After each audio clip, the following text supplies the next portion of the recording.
안녕하세요. 삶과 신앙의 깊이를 더하는 시간입니다. 오늘 우리는 믿음의 여정에서 가장 근본적인 질문 하나를 마주하려 합니다. 바로 불신앙, 즉 믿지 않는다는 것의 의미에 대해서입니다. 이야기에 귀 기울이시기 전에 잠시 시간을 내어 이 채널을 구독하고 좋아요를 눌러주시면 감사하겠습니다. 여러분의 작은 행동 하나가 하나님의 말씀을 더 널리 전하는 귀한 씨앗이 됩니다. 이 영상을 공유하며 복음의 통로가 되어주시는 모든 분들의 삶에 하나님의 크신 은혜와 평강이 가득하기를 기도합니다. 요한일서 5장 10절은 이렇게 말씀합니다. 하나님의 아들을 믿는 자는 자기 안에 증거가 있고 하나님을 믿지 아니하는 자는 하나님을 거짓말하는 자로 만드나니 이는 하나님께서 그 아들에 대하여 증언하신 증거를 믿지 아니하였음이라. 이 구절은 우리에게 충격적인 사실을 알려줍니다. 믿지 않는다는 것은 단순히 동의하지 않는 상태가 아니라 하나님을 거짓말쟁이로 만드는 행위라는 것입니다. 이보다 더 큰 죄가 있을까요? 오늘 우리는 이 불신앙이라는 죄의 본질을 깊이 파헤쳐보고자 합니다. 성령께서 우리의 마음을 비추사 혹시 우리 안에 숨어있는 불신앙의 어두운 그림자를 발견하고 참된 믿음으로 나아가는 은혜가 있기를 소망합니다. 만약 우리 주 예수님께서 지금 이 땅에 계신다면 아버지 저들을 사하여 주옵소서 자기들이 하는 것을 알지 못함이니이다. 라고 기도해 주실 분들이 많을 것입니다. 실제로 많은 사람들이 죄 가운데 살아가면서도 그 죄의 무게나 하나님 앞에서의 심각성을 깨닫지 못한 채 무지 속에서 살아갑니다. 그렇기에 우리 그리스도인들에게는 성경의 지식을 나눔으로써 무지에서 비롯되는 죄를 막아야 할 의무가 있습니다. 사람들에게 그들이 지금 무엇을 하고 있는지 알려주어야 합니다. 어둠 속에서 방황하도록 내버려 두어서는 안 됩니다. 만약 그들이 계속해서 죄를 짓기로 선택한다면 적어도 그 행동이 어떤 결과를 초래하는지는 분명히 알게 해야 합니다. 영혼이 지식 없이 머무는 것은 선하지 않습니다. 참된 빛이 이 세상에 비추었음에도 불구하고 누군가가 여전히 어둠 속에 거하는 것은 합당하지 않습니다. 물론 우리의 증언이 항상 받아들여지는 것은 아닐 겁니다. 사람들은 자신의 행위가 악하기 때문에 빛보다 어둠을 더 사랑하기 때문입니다. 그럼에도 우리의 의무는 변하지 않습니다. 우리는 진리를 증언하고 하나님의 손에 들린 도구가 되어 세상의 죄의 극악무도함을 깨우쳐야 합니다. 특히 주 예수 그리스도를 믿지 않는 죄는 너무나 가볍게 심지어 사소한 일처럼 여겨질 때가 많습니다. 하지만 오늘 본문 말씀과 성경 전체의 가르침에 따르면 불신앙은 하나님께 거짓말을 하는 것과 같습니다. 이보다 더 나쁜 것이 있을까요? 저는 믿지 않는 모든 분들이 자신의 불신앙을 있는 그대로의 색깔로 보게 되기를 간절히 바랍니다. 아마도 성령께서 그들의 과거 불신앙의 악함을 보게 하실 때 그들은 스스로에게 충격을 받고 자신의 죄에 경악하여 더 이상 그 상태에 머물지 않고 믿음 앞에 자신을 내어놓게 될 것입니다. 인류가 죄로 인해 길을 잃었을 때 구원의 길을 마련해 주신 것은 하나님의 무한한 자비였으며 그 구원의 길을 우리의 타락한 상태에 맞게 만들어 주신 것은 그분의 무한한 겸손이었습니다. 만약 구원이 행위에 달려 있었다면 그것은 우리에게 불가능했을 것입니다. 그것은 우리의 슬픔을 조롱할 뿐 결코 위로가 되지 못했을 겁니다. 하지만 하나님께서는 넘치는 자비로 예수 그리스도를 죄를 위한 화목제물로 세우셨습니다. 그리고 죄인들에게 그를 속죄 제물로 믿고 그 안에서 나타난 하나님의 사랑을 보라고 명하십니다. 죄인들에게 예수 그리스도를 구주로 믿음으로 받아들여 영생을 붙잡으라고 명하십니다. 만약 인간의 마음이 이토록 사악하고 완고하지 않았다면 복음이 선포되었을 때 기뻐 뛰며 하나님께서 증언하시는 진리를 즉시 믿었을 것입니다. 그러나 인간은 절망적으로 악을 향해 있기 때문에 예수 그리스도를 믿지 않습니다. 십자가에 달리신 그분을 눈앞에 보여주어도 성령께서 효과적으로 역사하시지 않는 한 그는 여전히 불신앙 속에 머물며 하나님의 증언을 거부하고 구원자를 내칩니다. 오늘 제가 하려는 것은 바로 그 상태에 있는 모든 사람이 거울 앞에 서서 자신이 지금 무슨 짓을 하고 있는지 똑똑히 보게 하는 것입니다. 이 말씀을 들으면서 내가 지금 무슨 짓을 하고 있는지 알겠다. 내가 예수를 믿지 않음으로써 속죄의 피를 멸시하고 있고 하나님 면전에 대고 당신은 거짓말쟁이라고 말하고 있구나라고 느끼게 하고 싶습니다. 인생이라는 바다 위에서 우리는 자주 우리의 위치를 확인해야 합니다. 사업이 파산하는 많은 경우는 부주의한 거래에서 비롯됩니다. 그들은 장부를 들여다보려 하지 않고 그저 상황이 나아지기만을 바라며 눈을 반쯤 감고 나아갑니다. 하지만 상황은 결코 저절로 나아지지 않습니다. 사람은 자신이 누구이며 무엇을 하고 있고 어디에 있으며 어디로 향하고 있는지를 아는 것이 항상 중요합니다. 저는 믿지 않는 분들께 간절히 호소합니다. 당신의 위치를 잘 살펴보고 하나님께서 그것을 어떻게 보시는지 생각하고 심판받기 전에 스스로를 판단하십시오. 얼마 전 저는 고뇌하는 한 영혼과 대화했습니다. 오랜 시름 끝에 저는 그녀를 이 지점으로 이끌었습니다. 구원의 길이 있습니다. 예수 그리스도는 죄인을 구원하기 위해 세상에 오셨고 누구든지 그를 믿는 자는 구원을 받습니다. 그녀는 대답했습니다.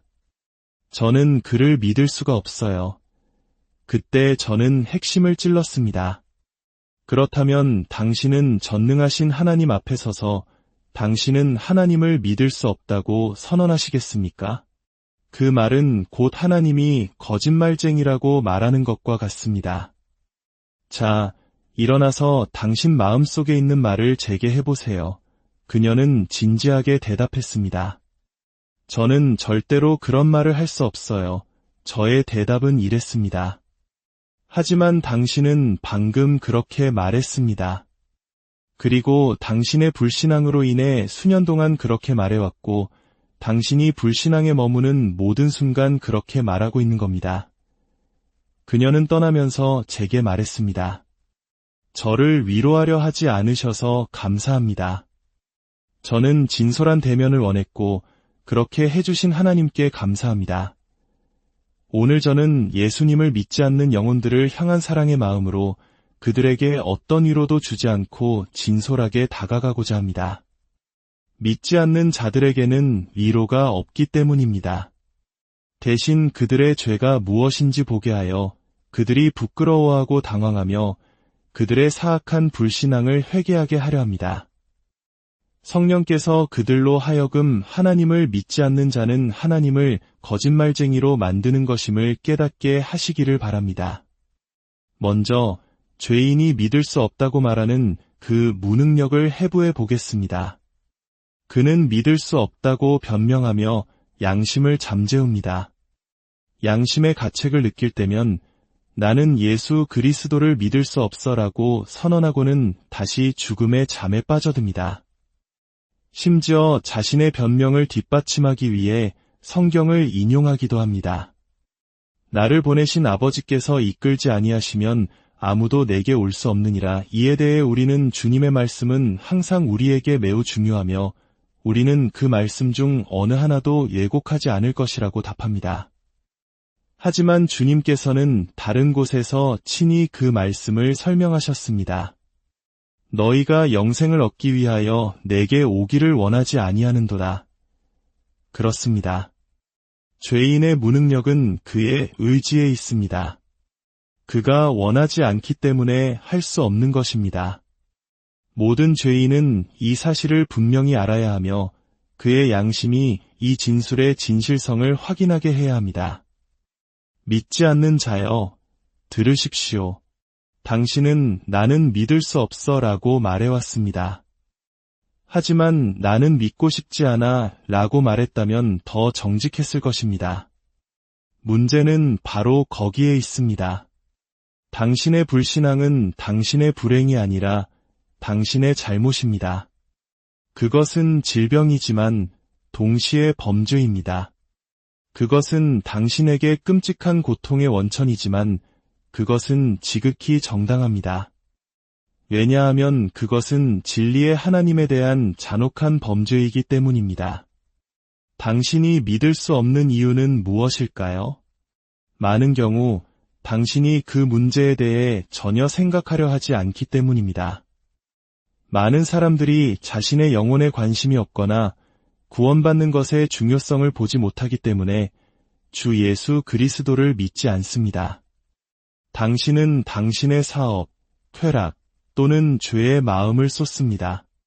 하늘의 것들을 생각할 시간은 아직 충분하다고 꿈꾸며 그것들을 부차적인 중요성을 가진 것으로 여깁니다. 성경을 믿지 않는 사람이 있다면 이 질문에 답해 보십시오. 당신은 성경이 정말 하나님의 책인지 아닌지를 직접 확인하기 위해 진지하게 그 책을 읽어본 적이 있습니까? 당신은 그것이 하나님의 계시라는 증거를 진지하게 연구하기 위해 앉아본 적이 있습니까? 이런 질문에 예라고 대답할 수 있는 불신자는 거의 없습니다. 그들은 이해하지 못하는 것을 비난하고 한 번도 연구해보지 않은 것을 즉석에서 정죄합니다. 이것이 옳은 일입니까? 많은 사람들은 네, 저는 성경을 믿어요. 하나님의 책이라고 믿습니다. 라고 말합니다. 그렇다면 예수님을 믿지 않습니까? 그것은 당신이 복음의 메시지를 순종할 만큼 중요하게 생각하지 않기 때문일 것입니다. 그렇게 함으로써 당신은 실질적으로 하나님께 거짓말을 하고 있는 것입니다. 왜냐하면 당신은 당신의 영혼이 하나님께서 말씀하시는 것만큼 소중하지 않다고 당신의 상태가 하나님께서 선언하시는 것만큼 위험하지 않다고 말하고 있기 때문입니다. 당신이 죽어가고 있습니다. 의사가 말합니다. 여기 당신의 병을 고칠 약이 있습니다. 이것이 당신의 생명을 구할 유일한 약이며 이것을 먹지 않으면 당신은 죽을 것입니다. 당신이 그 약을 먹지 않는다고 가정해 봅시다. 당신이 그 문제를 어떻게 보든 당신은 그 의사에게 가장 직접적인 방식으로 거짓말을 하고 있는 것입니다. 두 번째로, 죄인이 믿을 수 없는 이유는 복음이 진리이기 때문입니다. 아니, 그것이 바로 우리가 믿으려는 이유가 아닙니까? 라고 반문할 수 있습니다. 하지만 예수님께서는 요한복음 8장에서 이렇게 말씀하십니다. 내가 진리를 말하므로 너희가 나를 믿지 아니하는도다. 진리이기 때문에 믿지 않는다는 것 참으로 이상한 이유입니다. 하지만 거짓말을 믿는 능력은 엄청나면서도 진리를 받아들이는 능력은 사라져버린 것처럼 보이는 사람들이 수천 명이나 있습니다. 진리는 거짓의 아비의 지배 아래 있는 그들의 본성에 맞지 않았습니다. 그러나 투명한 거짓말이 그들의 눈에 띄자마자 그들은 마치 물고기가 미끼를 물듯 즉시 그것에 달려들었습니다. 어떤 사람들은 복음이 사람들 사이에서 멸시받기 때문에 그것을 받아들이지 않습니다.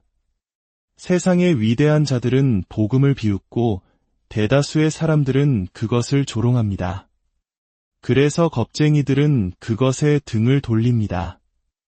그들은 사람의 판단을 하나님의 선언보다 더 중요하게 생각합니다. 그들은 자신들처럼 오류를 범하기 쉬운 동료 인간은 믿으려 하면서도 하나님은 믿으려 하지 않습니다. 또한 많은 사람들은 너무 교만해서 복음을 믿지 못합니다. 복음은 매우 겸손하게 만드는 것입니다. 그것은 죄인에게 말합니다. 당신에게는 자신의 공로가 전혀 없으며 미래의 공로를 얻을 능력도 없습니다. 그 사람은 자신이 절제하고 정직하고 관대했다고 주장합니다. 하지만 복음은 그에게 말합니다. 당신은 하나님의 법을 어겼고 그로 인해 정죄받았습니다. 당신이 한 모든 것은 당신의 의무였을 뿐이며 다른 면에서의 부족함을 덮을 수 없습니다. 구원받으려면 당신은 죄인으로서 구원받아야 합니다. 그리스도는 의인을 부르러 오신 것이 아니라 죄인을 불러 회개시키러 오셨기 때문입니다. 당신은 다른 이의 공로를 통해 구원받아야 하고 예수님의 보혈로 죄를 씻어야 합니다. 당신 자신의 행위는 조금도 개입될 수 없습니다. 오직 은혜로만 구원받습니다. 물론 교만한 사람은 그것을 믿을 수 없습니다. 그는 경멸하며 등을 돌립니다. 왜 믿을 수 없을까요? 그가 믿으려 하지 않기 때문입니다. 너무 교만해서 그것이 그를 불쾌하게 합니다. 또 다른 이유는 복음의 거룩함에 있습니다. 복음은 사람에게 악한 길을 버려야 한다고 말합니다. 더 나아가 이러한 죄를 생각하게 하는 바로 그 본성이 바뀌어야 한다고 말합니다. 당신은 거듭나야 합니다. 복음은 외칩니다. 회개하라. 악인은 그의 길을, 불의한 자는 그의 생각을 버리고 주께로 돌아오라. 그리하면 그가 긍휼히 여기시리라. 영혼들이여, 이 진리를 보시길 바랍니다.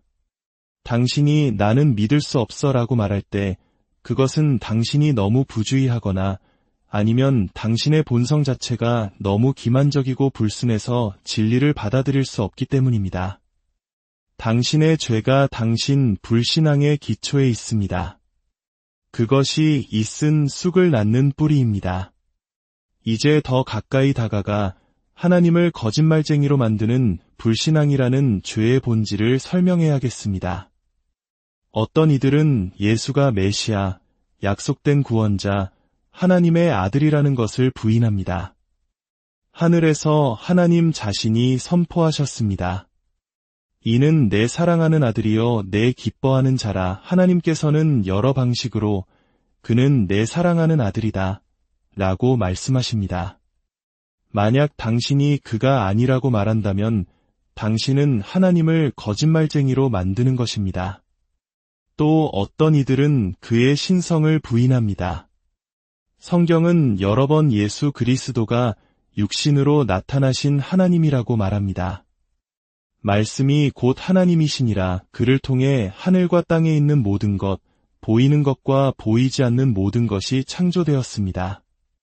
그리스도께서 행하신 기적, 특히 죽음에서의 부활은 모두 그의 신성을 증명합니다.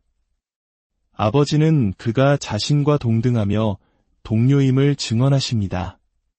사람이 예수는 하나님이 아니라고 말하고 아버지는 그가 하나님이라고 말씀하실 때 직접적인 거짓말이 행해지는 것입니다. 어떤 가련하고 떨며 우는 죄인은 이렇게 말합니다. 제 죄가 너무 커서 용서받을 수 있다고 믿지 못하겠습니다. 하나님은 말씀하십니다. 너희의 죄가 주홍 같을지라도 눈과 같이 희어질 것이요 진홍같이 붉을지라도 양털같이 희게 되리라. 하지만 제 죄는 정말 큽니다. 그의 아들 예수의 피가 우리를 모든 죄에서 깨끗하게 하실 것이요. 하지만 제 죄는 매우 악했습니다. 악인은 그의 길을, 불의한 자는 그의 생각을 버리고 여호와께로 돌아오라. 그리하면 그가 긍휼히 여기시리라. 우리 하나님께로 돌아오라. 그가 너그럽게 용서하시리라. 선생님, 저는 그것을 믿을 수 없습니다. 그렇다면 일어나서 주님께 가장 분명한 방식으로 그렇게 말하십시오. 오 하나님, 당신은 너그럽게 용서하시겠다고 말씀하셨지만 그것은 거짓말입니다. 당신 마음속으로 그렇게 말하고 있습니다.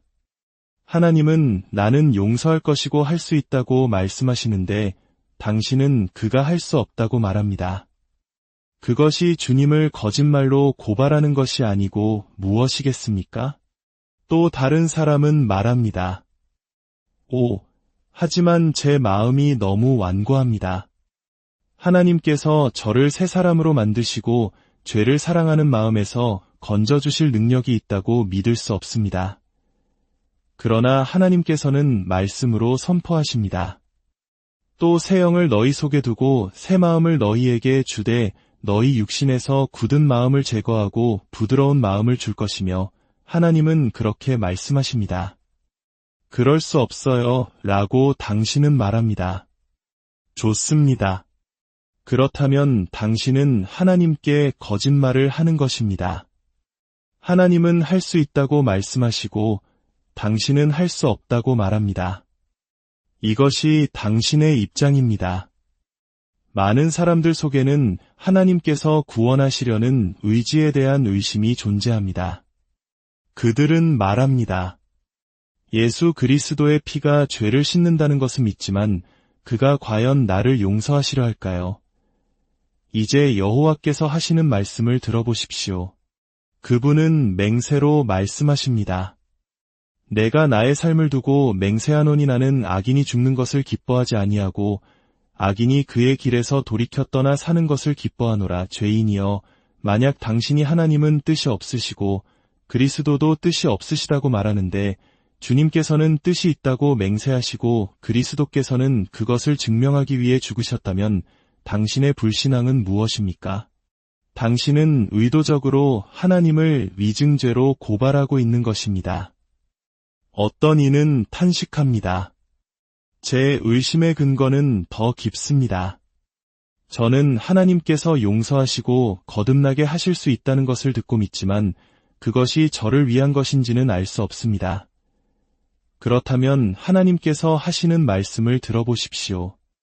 오라 너희 모든 목마른 자들아 물로 나아오라. 돈 없는 자도 오라. 너희는 와서 사먹되 돈 없이 값없이 와서 포도주와 젖을 사라. 당신은 교묘하게 대답합니다. 하지만 저는 목마르지 않습니다. 그렇다면 다시 들어보십시오. 수고하고 무거운 짐진 자들아 다 내게로 오라. 내가 너희를 쉬게 하리라. 예수님께서는 제자들에게 말씀하셨습니다. 너희는 온 천하에 다니며 만민에게 복음을 전파하라. 믿고 세례를 받는 사람은 구원을 얻을 것이요. 당신은 만민, 즉 피조물입니까? 그렇습니다. 저는 피조물입니다. 그렇다면 하나님께서는 복음이 당신에게 전파되어야 한다고 명백히 말씀하셨고 따라서 그것은 당신과 관련이 있습니다. 당신이 그것은 나를 위한 것이 아니다 라고 말할 때 당신은 하나님께 거짓말을 하는 것입니다. 이제 이 죄에 대한 저주, 즉 이 죄가 얼마나 끔찍한 것인지에 대해 다루어야 할 때입니다. 하나님을 믿지 않는 것은 참으로 큰 죄입니다. 그것은 모든 죄의 어머니였고 다른 모든 악이 세상에 들어온 문이었습니다. 사탄이 하와의 귀에 속삭였습니다. 하나님이 참으로 너희에게 동산 모든 나무의 열매를 먹지 말라 하시더냐. 그 의심의 속삭임이 우리의 타락을 시작했습니다. 그리고 그것이 그녀의 지성을 흐리게 했을 때 악마는 덧붙였습니다. 너희가 결코 죽지 아니하리라. 하나님께 직접 거짓말을 한 것입니다. 그녀가 그를 믿고 그녀의 남편이 그녀와 함께 했을 때 우리의 파멸은 완성되었습니다. 이스라엘 자손들이 광야에서 가나안을 향해 여행할 때에 그토록 많은 무덤이 사막에 파였으며 이집트에서 나온 60만 명의 장정 중 단 2명만이 약속의 땅에 들어갈 수 있었을까요? 영감받은 사도는 우리에게 말합니다. 그들이 믿지 아니함으로 능히 들어가지 못한 것이라. 하나님을 거짓말쟁이로 만드는 이 죄, 저는 여러분이 그것을 매우 엄숙하게 바라보시기를 기도합니다. 그것은 하나님 자신을 향한 칼날입니다. 당신을 가장 쉽게 화나게 하는 것은 무엇입니까? 누군가 당신의 물건을 훔치거나 당신을 때리거나 사업에 손해를 입힌다면 당신은 참을 수 있을지도 모릅니다. 하지만 어떤 사람이 당신 면전에서 당신을 믿을 수 없다고 말할 때 그 모욕은 뼈아프게 느껴집니다. 그것은 가장 잔인한 상처입니다. 이 불신앙은 매우 민감한 지점에서 하나님을 모욕합니다. 그분은 죄인에게 오셔서 내가 용서할 준비가 되어 있다고 말씀하십니다. 죄인은 나는 당신을 믿지 않습니다. 라고 말합니다. 주님께서 말씀하십니다. 어떤 증거를 원하느냐? 보라, 내가 내 독생자를 주었다. 그는 죄인을 구원하기 위해 십자가에서 죽었다. 그래도 나는 당신을 믿지 않습니다. 라고 불신자는 말합니다. 무한한 자비는 구원자를 피 흘려 죽게 함으로써 그 끝을 보여주셨습니다. 하나님께서는 죽어가는 아들의 상처 속에서 자신의 가장 깊은 마음을 드러내셨지만 여전히 믿음을 얻지 못하십니다. 이제 마지막으로 불신자의 운명에 대해 몇 마디 말씀드리겠습니다. 만약 이 사람이 계속해서 하나님을 믿을 수 없다고 말하고 그리스도를 신뢰할 수 없다고 말한다면 그에게 무슨 일이 일어날까요? 기록되어 있습니다. 믿지 아니하는 자는 정죄를 받으리라. 당신이 불신앙 속에 계속 머무른다면 당신은 반드시 그 의미를 알게 될 것입니다. 하나님은 거짓말쟁이가 아니십니다. 하지만 그가 불신자로 죽는 사람을 정죄하지 않으신다면 그는 거짓말쟁이가 될 것입니다. 그러므로 그분은 반드시 그렇게 하실 것입니다. 그분은 믿지 아니하는 자는 정죄를 받으리라고 말씀하셨습니다. 그분이 거짓이라면 당신은 피할 수 있겠지만 그분이 참되시다면 당신을 지옥에 던지실 것입니다. 당신 앞에는 다른 길이 없습니다. 천국으로 가는 문은 오직 하나이며 그 문은 예수 그리스도를 믿는 믿음입니다. 만약 당신이 그 문으로 들어가려 하지 않는다면 하나님 자신도 다른 문을 열어주시지 않을 것입니다. 하나님께서는 그의 사랑하는 아들의 인격 안에 그의 마음에 무한한 자비를 쏟아부으셨습니다. 그리고 외치십니다.